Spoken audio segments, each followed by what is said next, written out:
Okay. Avengers Secret Wars details. We'll talk about this nonsense. Yeah. Oh my god.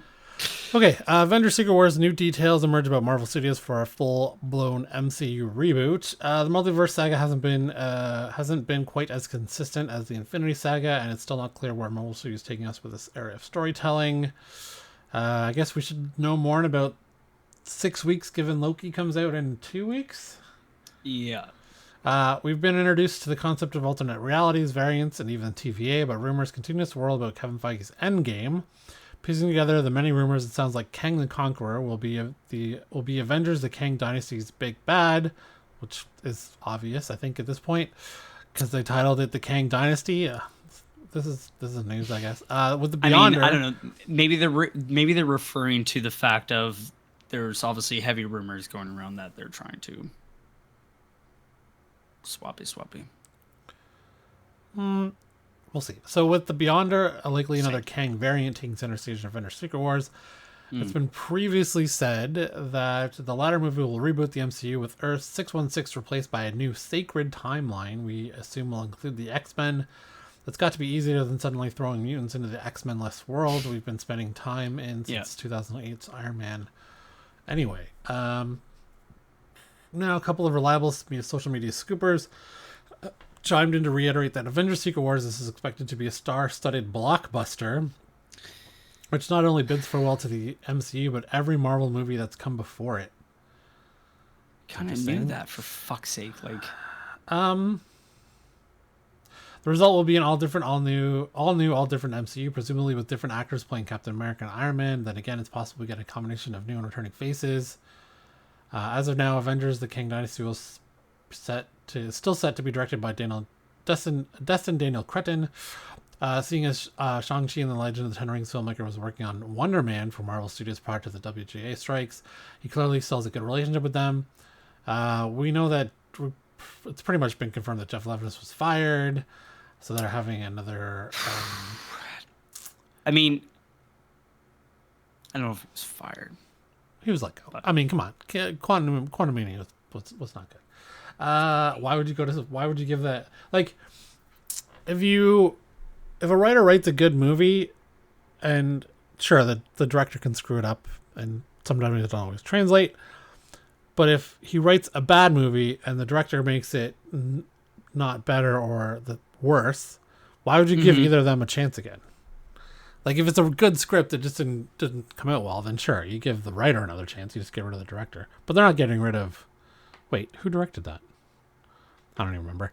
Anyways, Sam Raimi, Alphonse Cuarón, and Sean Levy are said to be in the mix to direct the movie, but nothing has been confirmed. Avengers: The Kang Dynasty was recently pushed back to May 1st, 2026.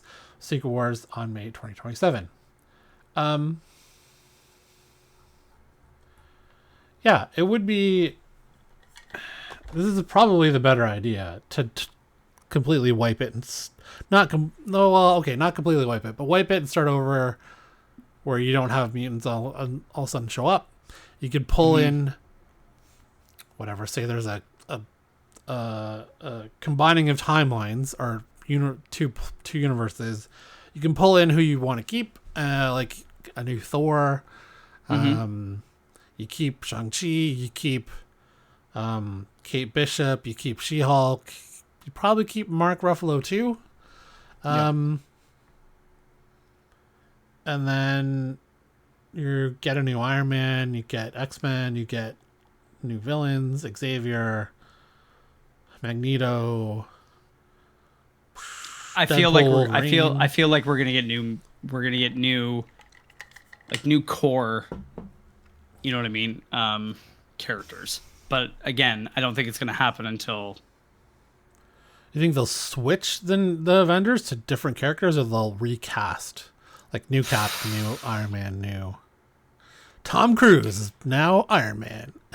I would kill myself. I feel like they're gonna give us a taste of like what we had, and they're gonna be like, here it is on a really nice plate.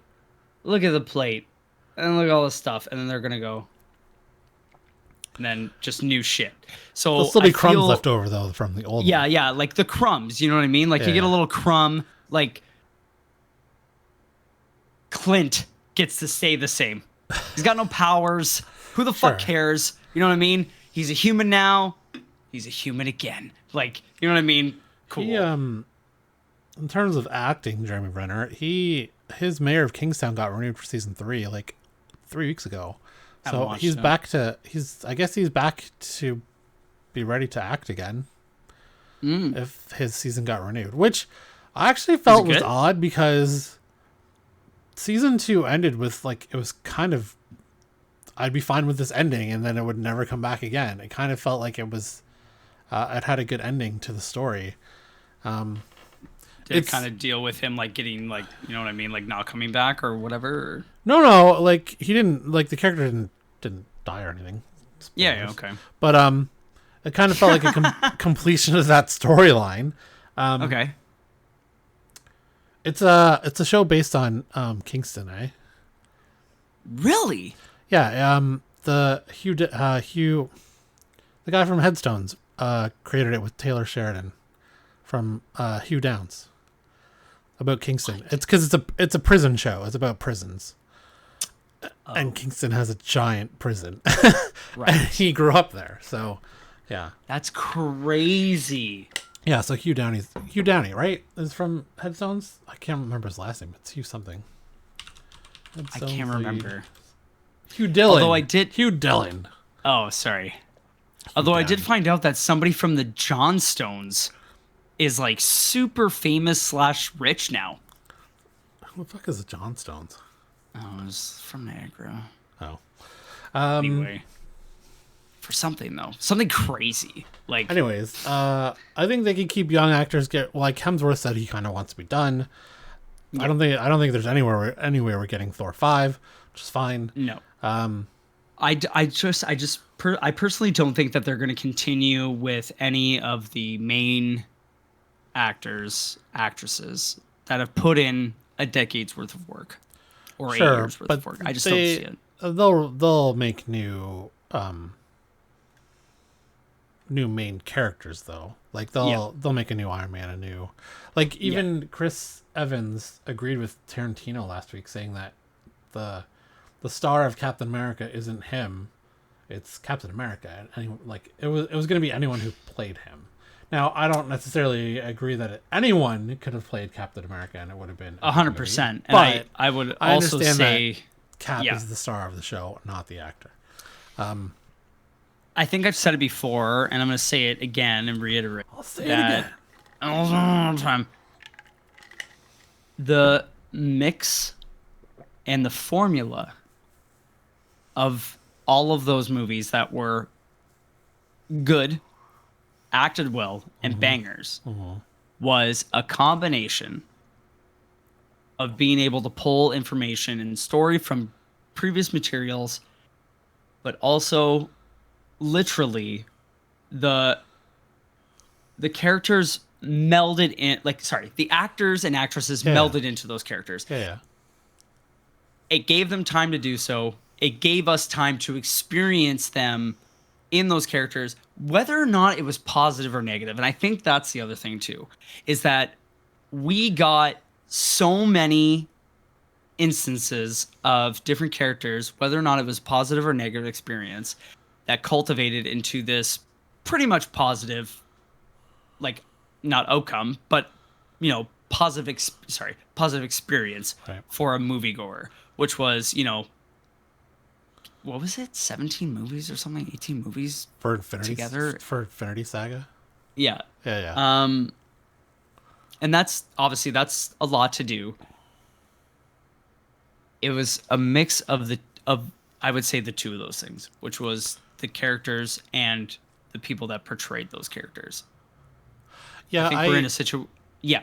I definitely agree with you that the previous sagas felt more connected to each other than this phase has been. This phase feels really disjointed, and I don't think it's 100%. necessarily the actor's fault. It's the writing. Yes. But previously, you're right. how good those actors were in those roles and how well they melded into their characters, but also Yeah. were that good on screen together. The chemistry was that good. It gave us a better product, Disney product. Of course. Then so far we've gotten, even if the writing even if the writing on some of those movies weren't up to the same level of quality, Right. than say Winter Soldier or Civil War, or Ragnarok, you still got that camaraderie on screen that came through the screen to the audience, and we haven't really felt that this time. Yes, the camaraderie, the connection between characters, and that's the big thing for me in the recent Marvel universe.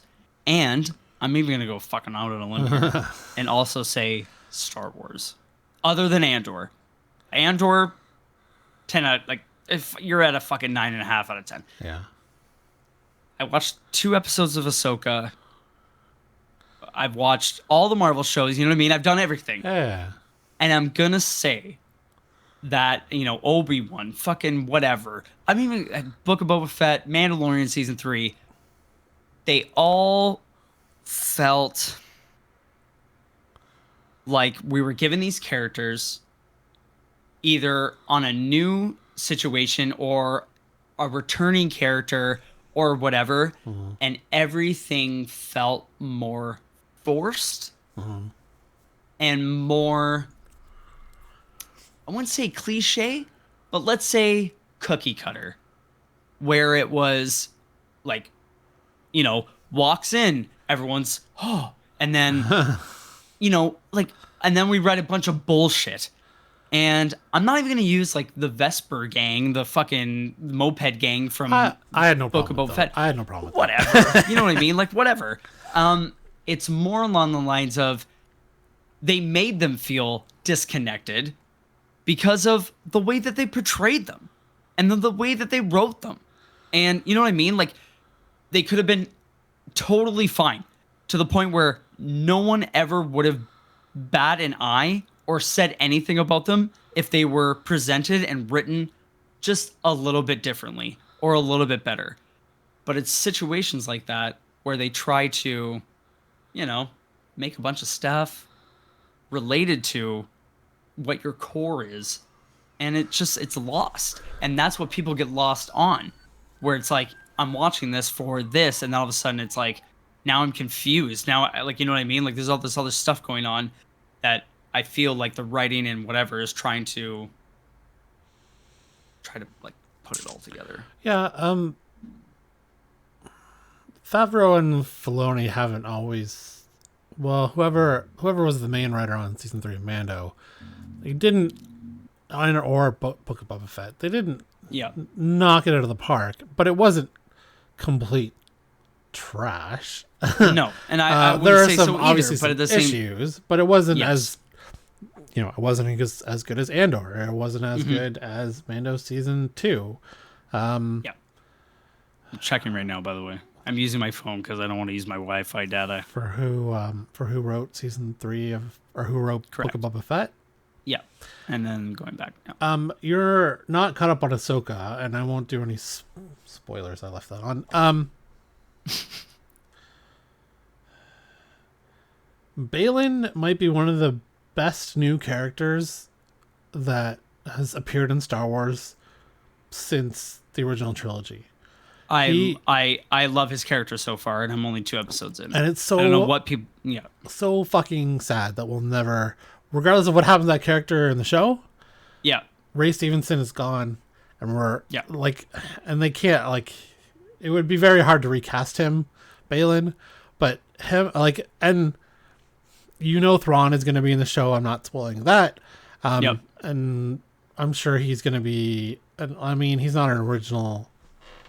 He's an original character, but he's been around for 30 years from the original era of the Empire trilogy, so he's not really a new character. He's also obviously amazing, but just motivation and character-wise, Baylan has been the most, Like so far, Ahsoka's been really good for us. We've really enjoyed it a lot. It's it's not as good as Andor yet, but it could get there. Okay. So yeah, we're getting off topic from Avengers, but yeah. So sorry, bringing it back to that character, the character camaraderie, the chemistry between not only characters but like everything. It's lost. It's gone. You know what I mean? Like, and I feel like it's gone Disney wise, not Marvel wise, not Star Wars wise. Yeah. I feel like it's a top level situation that's going on because, dude, I feel like the people in suits are now like, okay, well, we have this service that we can dictate and do whatever we want with.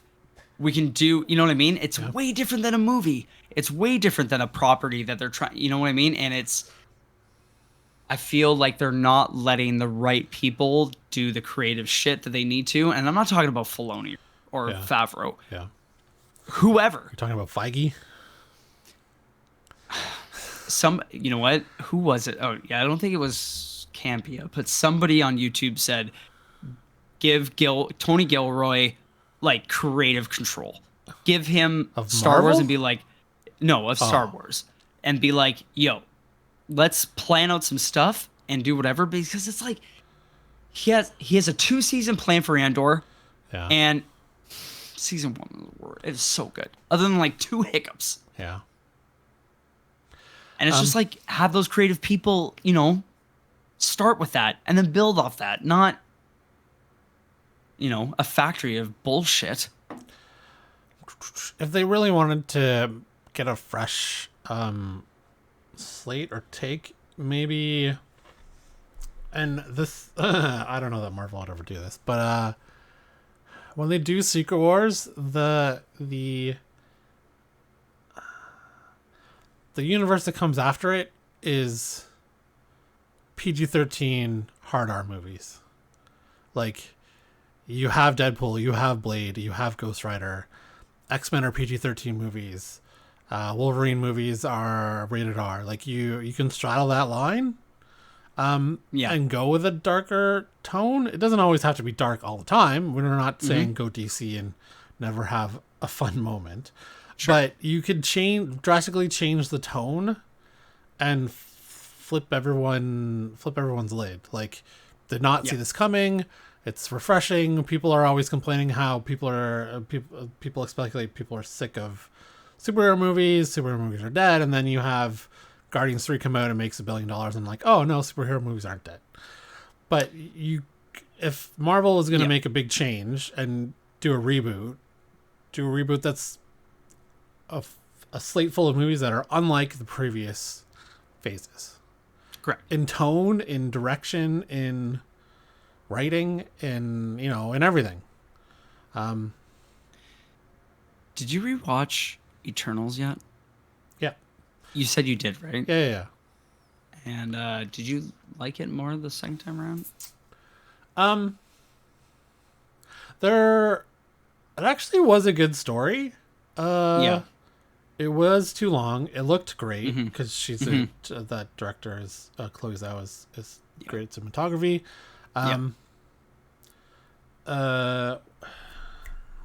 Who's the kid that was in that played Joker in the new Batman? I forget his name, but yes, he was very good. What was his name? I don't even remember his character's name too, and yet I should. I should. Yeah. Definitely wasn't Harry Styles. No, it wasn't. Apparently an awful actor. I haven't watched any of his shit, but not good. What's his name? Barry Cogan, he played Droog. Yeah, there you go. He was fantastic in the movie. I actually liked Kumail Nanjiani's character too. He was a little wacky. Gilgamesh was good. I don't even know why he bothered to have Kit Harington in it, and they've done nothing with him since, which feels like, again, not connected, throwaway. Like, why are we doing this? It was so good too because I thought they tied it in very well. Like he went to go touch the sword. Yeah. I was about to say Morbius is right there. Blade is right there.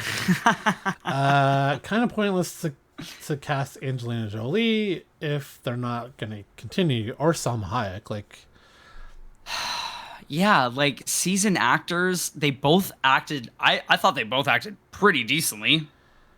Yeah, it was too long We get for neither a now. movie. Also, fuck it. But it could have been a really good story if it was. It could have, condensed. yeah. Or Him expanded flying into into the sun was hourly fucking stupid. an hour show. Okay, so that's Could have been a Avengers special. Secret Wars. Whether we ever get another one or not, I don't know. But yeah, so reboot on the way, I guess.